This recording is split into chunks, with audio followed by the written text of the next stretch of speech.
Bonjour tout le monde.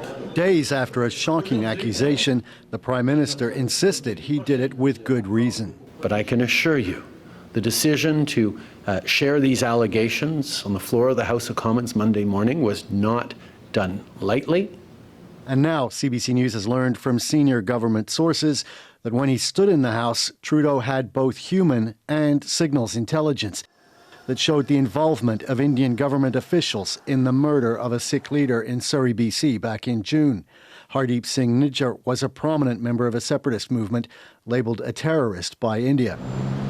Some of the intelligence from intercepted signals includes communications from Indian diplomats present in Canada. But it wasn't all gathered by Canada's own spy agency. Some of it came from a Five Eyes ally, a group that also includes Australia, New Zealand, the UK, and the US.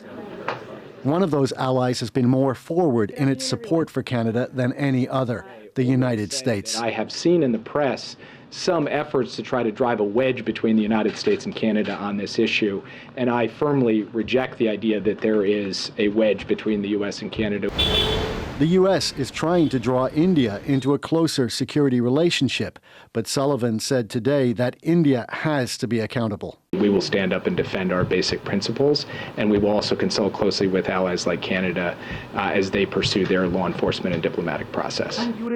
As that transpires, India is applying more pressure on Canada as it stops issuing visas for Canadians hoping to visit, accusing Trudeau's government of providing a safe haven for terrorists. The reason is that we have seen Canadian diplomatic interference in our internal affairs.